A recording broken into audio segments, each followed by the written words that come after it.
स्वागत है आप सभी का एक बार फिर से अपने YouTube चैनल यूनिक क्लासेस पे। जैसा कि हम लोग लगातार ये टारगेट बैच का वीडियो दे रहे हैं, वीडियो नंबर 4 है और उसमें से आज स्टार्ट करते हैं क्योंकि फटाफट हम लोग सवाल अधिक से अधिक करें, इसलिए पहला क्वेश्चन देखते हैं। पहला क्वेश्चन क्या कह रहा है कि sine theta minus cos theta बराबर लिखा है 0। ठीक है, आपको बताना है साइन की घात 4 थीटा प्लस कास की घात 4 थीटा प्लस टैन की घात 4 थीटा का वैल्यू बताना है। ठीक है, उसके लिए 4 ऑप्शन भी दिए गए हैं। तो सबसे पहले हम इस sine theta minus cos theta को हम इस तरह से कर दे रहे हैं कि इसको इक्वल टू में लिख दे रहे हैं, कास थीटा बराबर ऐसे लिख सकते हैं। ठीक है, कोई दिक्कत नहीं है। अब देखिए यह थीटा का जो वैल्यू है साइन की किस थीटा पर और कास की किस थीटा पर दोनों इक्वल होंगे। तो जब हम थीटा बराबर 45 अंश लेंगे, क्योंकि साइन 45 अंश और कास 45 अंश का मान इक्वल होता है 1/√2 होता है। ठीक है, दोनों का, इसलिए थीटा बराबर हमने कितना लिया, 45 अंश लिया। ठीक है, तो आपको क्या करना है, साइन की घात 4 थीटा, यानी कि आपको साइन की घात 4 थीटा, तो थीटा बराबर हम क्या लिए 45, तो 45 अंश का मान कितना है साइन में 1/√2 के घात 4 प्लस उस कास का भी उतना ही होता है 1/√2 के घात 4 प्लस tan 45 1, tan 45 का 1, इसी का तो बताना है भाई। देखिए कितना आसान सवाल पूछा है, और ऐसे सवाल अक्सर एयरफोर्स के वाई ग्रुप में पूछे जाते हैं क्योंकि छोटा ही देता है। अगर त्रिकोणमिति का सवाल देगा, ट्रिग्नोमेट्री का, तो छोटा ही देगा। ठीक है, क्योंकि नॉन टेक्निकल का यही रेंज है। यहां इसको हम लिख देंगे 1/, क्या लिख सकते हैं 4 प्लस, इसको भी क्या लिख सकते हैं 1/4 प्लस 1। ध्यान में रखिएगा 1/4 यानी कि 0.25, 1/4 मतलब क्या हुआ 0.25, और ये भी 0.25, तो 0.25 और 0.25 क्या मिलकर क्या बनता है, हाफ, आधा बनता है 0.5 प्लस 1। देखिए कैसे करने का तरीका है, एलसीएम नहीं निकालना है वहां पर। इसको हम क्या लिख सकते हैं, देखिए यहां पर 0.5 है, ये 1 है, तो 3/2 लिख सकते हैं, और 3/2 ऑप्शन नंबर कौन सा है, सी है। ठीक है, तो क्वेश्चन नंबर अब नेक्स्ट देखते हैं, फटाफट नोट कीजिएगा इसको। नेक्स्ट देखते हैं इसको। नेक्स्ट कह रहा है कि यदि 7 की पावर 21 7 की पावर 22 ऐसे ही दिया है आप लोगों को, तो हम लोग क्या कर लेंगे, इसमें से 7 की पावर 21 को कॉमन कर लिया, 7 की पावर क्या कर लिया 21 कॉमन कर लिया। ऐसे सवाल आपको एग्जाम में मिलेंगे, तो ऐसे ही कीजिएगा, एक कॉमन कर लीजिएगा तो 1 बच गया यहां से, और यहां से 7 की पावर 1 बच गया, यहां से 7 की पावर 2 बच गया, और यहां से 7 की पावर 3 बच गया। ठीक है, अब इसको भाग देना है आपको, किससे, 25 से भाग दीजिए। ठीक, तो देखिए यहां पर क्या हो रहा है, अंदर वाले में देखते हैं पहले। यहां पर इसका मान 7 की पावर 21, ये गुना में हो जाएगा, ये 1 और 7 ऐसे लिखते जाइए, प्लस 49 प्लस 343, 7 की घात 3 343 बटा में 25, और इसको हम लिखेंगे 7 की पावर 21 गुणे, ये पूरा जोड़ दीजिए 343 और ये 7 350 और ये 50 400 बटा में 25, इसको काट देंगे यानी कि पूरी तरह से कट जा रहा है। तो पूरी तरह से जब कट गया तो शेषफल 0, तो ऑप्शन नंबर कौन सा है, डी। ठीक है, अब क्वेश्चन नंबर 3 देखते हैं, क्योंकि रागा के पार्ट में, रागा कहने का मतलब है वाई ग्रुप के पार्ट में जो है, जो आपका मैथ होता है, रीजनिंग होता है और जीएस होता है, तो उसमें रीजनिंग भी देता है। तो हम रीजनिंग तीसरा क्वेश्चन लिखे है, उसको देखिए, और यह रीजनिंग 3-4 बार आ चुका है हूबहू एज इट इज। तो इसको हम देखते हैं, देखिए 4 और ये 2 6। ठीक है, ये सीरीज देखिए 4 2 6 -1 प्लस 2 -1, और यहां पर भी देखिए प्लस 2 और -1 करेंगे तो कितना होगा 6 होगा। तो 6 ऑप्शन नंबर यहां है बी में, और यहां पर देखिए बी के बाद सी के बाद डी के बाद ई, यानी कि सीरीज सही है। तो हमारा ऑप्शन नंबर कौन सा सही है, बी 6। तो देखिए 4 नंबर क्वेश्चन क्या कर रहा है भाई, कह रहा है, देखिए इसमें रीजनिंग है सवाल में। ठीक है, रीजनिंग आपको पकड़ना है, यह किस बेसिस पे दिया गया है। रीजनिंग का कहने का मतलब है एक अनुकरण दिया रहता है, उसी अनुकरण के हिसाब से आपको सारा फॉलो करना होता है। ठीक, और रीजनिंग में इसमें कह रहा है विषम चुनिए, इसमें कौन सा भिन्न है ये चुनना है आपको। तो ये जो आपको फिगर दिख रहा है, सब फिगर को ध्यान दीजिए, और ध्यान देने के बाद अपने खुद दिमाग लगाइए कि देखिए इसको घड़ी के जो सुई होती है उस पर डिपेंड कर रहा है। देखिए ये फिगर जो है, ये वाला फिगर है, ये क्लॉकवाइज घूम रहा है। ठीक है, जब घड़ी ऐसे चलती है अपनी, ऐसे घड़ी चलती है तो ठीक है, ये तो सही है, ऐसे भी चलती है और ऐसे भी चलती है, लेकिन अपनी घड़ी ऐसे थोड़ी ना चलती है, तो यही भिन्न है। ठीक है, ये एंटी क्लॉकवाइज है, ये तीनों क्लॉकवाइज है, तो भिन्न कौन सा है? Option D. अब क्वेश्चन नंबर नेक्स्ट देखते हैं, ये क्या कर रहा है? एक चुनाव में 3 उम्मीदवारों ने भाग लिया। कल हमने 2 उम्मीदवारों को पढ़ा था, इसमें 3 दिया है, तो आपको कुछ नहीं करना है, पहले तो 100% मतदाता भाग लेंगे इसमें, जितने भी संख्या हो, चाहे संख्या कुछ भी हो, लेकिन 100% वो होगा। और इसमें कितने लोग भाग ले रहे हैं, पार्टिसिपेट हो रहे हैं? 3 लोग। तो 3 अंडरलाइन भी कर दिए, देख लीजिए, क्योंकि आपको सवाल में ही आपका आंसर छुपा रहता है, इसलिए हर सवाल को ध्यान से देखिएगा, उसके हिंदी को ध्यान से देखिएगा कि उसमें क्या लिखा गया है। 3 उम्मीदवारों ने भाग लिया, एक उम्मीदवार ने डाले गए कुल मतों का, मतलब डाले गए कुल मतों का 10% मत प्राप्त कर रहा है। 10% मत जो प्राप्त करेगा वो जाहिर से है कि तीसरे स्थान पर रहेगा। ठीक है, तो 10% वाला, लेकिन इसमें का भी दिया है कि तीसरे स्थान पर रहा, ये भी अच्छा कर दिया है, तीसरे स्थान पर रहा, थर्ड पर रहा, ये कितना परसेंट? 10% प्राप्त किया। और एक अन्य उम्मीदवार ने डाले गए कुल मतों का 60% प्राप्त किया, तो और वह 60,000 मतों से चुनाव जीत गया।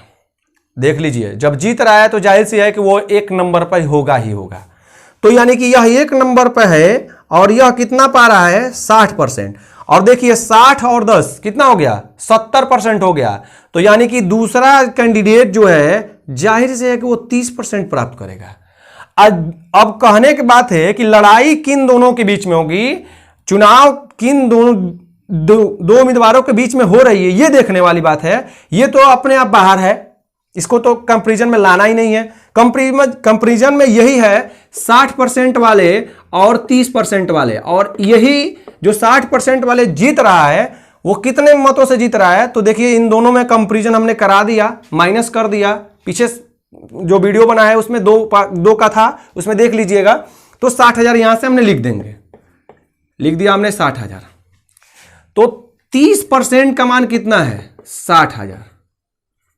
तो आपको 100% ना, कुल उम्मीदवार कितना होता है? 100% होता है, तो 100% 60,000 बटा में 30 गुना 100, 30 दूना 60, और ये कितना आया? 2,000, और उसके बाद 2 जीरो और बढ़ा लीजिए, यानी कहने का मतलब है 2 लाख। ये आपका आंसर हुआ। ठीक है, अब क्वेश्चन नंबर नेक्स्ट लगाते हैं, अगला क्वेश्चन लगाते हैं।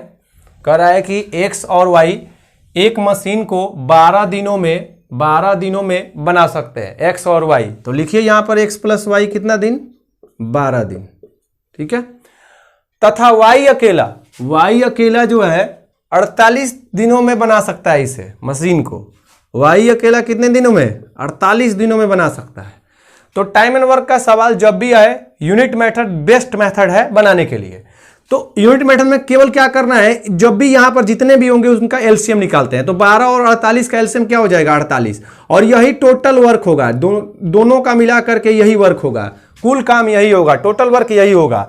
तो देखिए यहां से, और उसके बाद भाग देंगे इसमें, 12 4 बार में, 48 1 बार में। अब आपसे किससे करवाना चाहता है? यह कह रहा है कि अकेले एक्स मशीन को कितने दिनों में बनाएगा या बना लेगा। सवाल को बढ़िया से पढ़िए, क्योंकि हिंदी क्लियर नहीं होगा तो आप सवाल नहीं बना पाओगे, इसीलिए हम हिंदी पहले क्लियर कराते हैं। हिंदी में ही आप जो सवाल जो हिंदी में लिखा गया है उसी में आपका आंसर है। ठीक है, तो यहां पर देखते हैं। अब ये बताइए कि y 1 यूनिट है, तो 1 यहां पर लिख देंगे, और 4 यहां पर हो रहा है, तो x की जगह पर क्या लिखेंगे? 3 यूनिट होगा, तभी जाकर ना 4 यूनिट होगा। तो यहां पर 4 हो गया। तो आपसे कह रहा है कि x अकेला जो है कितने दिन में बनाएगा? तो x का लगा दिन या ऐसे लिख देंगे, क्योंकि कभी कभी समय भी देगा, समय बराबर 48 टोटल काम को ही अकेले करवाना है। इस टोटल काम को किससे? x से, यानी कि 3 यूनिट से भाग देंगे, 16 दिन। और ऑप्शन में है? बिल्कुल है, डी में। ठीक है, तो अगला क्वेश्चन देखते हैं। अभी अगला क्वेश्चन भी टाइम एंड वर्क का ही है। अगला क्वेश्चन कह रहा है कि ए व बी, थोड़ा सा चेंज है, थोड़ा सा क्या है? चेंज है।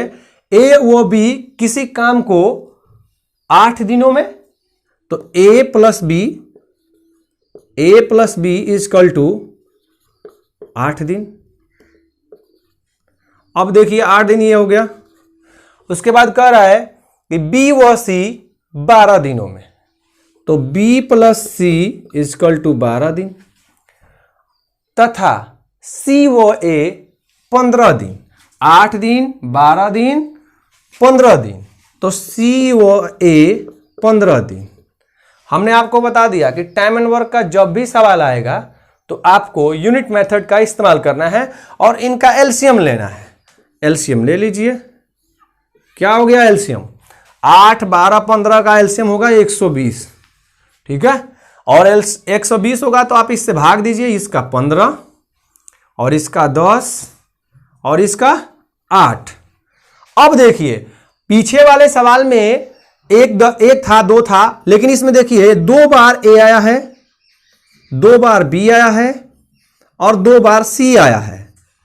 और ये टोटल इन लोगों का वर्क है। एक दिन में ए बी 15 यूनिट काम कर रहे हैं, एक दिन में बी सी 10 यूनिट, एक दिन में सी ए 8 यूनिट। तो आप ऐसे लिखोगे, 2 बार आए हैं तो 2a प्लस बी प्लस सी, क्योंकि 2 बार आए हैं इसलिए हमने लिखा है, बराबर ये दोनों को जोड़ दीजिए, तीनों को जोड़ दीजिए तो 15 10 25 वाट 33, ठीक है। तो a प्लस बी प्लस सी बराबर 33/2 यानी कि 16.5। तीनों मिलकर के एक दिन में 16.5 यूनिट यानी कि 16.5 यूनिट कार्य कर रहे हैं। और आपको किससे काम करवाना है? तो सिर्फ सी से करवाना है। बहुत ही बढ़िया सवाल है। ऐसे सवाल एग्जाम में आते हैं, बार बार आते हैं। ये नहीं है कि एयरफोर्स के एग्जाम में आता है, बहुत सारे एग्जामों में ये सवाल पूछे जाते हैं। तो केवल सी से आपको करवाना है ना। तो यहां पर लिखिएंगे a प्लस बी प्लस सी बराबर 16.5 आया है। और ध्यान दीजिए a प्लस बी कितना यूनिट काम कर रहा है, क्योंकि सी का हमें निकालना है। तो a प्लस बी कितना है? 15 है। तो यहां पर 15 प्लस सी बराबर 16.5। तो C बराबर कितना हो जाएगा? 1.5। अब यहां पर देखना है, अब C से काम करवाना है पूरे काम को, यानी कि C का लगा दिन या समय बराबर, ये लिख देंगे हम 120 बटा में 1.5। इसको कटाएंगे तो यह 80 बार में कट जाएगा, यानी कि 80 दिन। और आपका आंसर कौन सा है? डी, ठीक है। इस हिसाब से आप मेहनत कीजिए, जिस तरह से हम कर रहे हैं आप भी मेहनत कीजिए, मन लगा के पढ़िए, ठीक है। और मन लगाते हुए ये भी ध्यान में रखिएगा कि आपको किस चैनल से, किस मास्टर से आपको अच्छी अच्छी चीज मिल रही है, जिससे, मुझसे ही नहीं, आपको जिससे भी अच्छी चीज मिल रही है उसको आप बखूबी पढ़िए। आपको अगर ये वीडियो अच्छा लग रहा है तो आकर के कमेंट बॉक्स में कमेंट कीजिए, लाइक कीजिए, सब्सक्राइब कीजिए, ठीक है। अगर सब्सक्राइब नहीं किया है तो सब्सक्राइब कर लीजिए। धन्यवाद।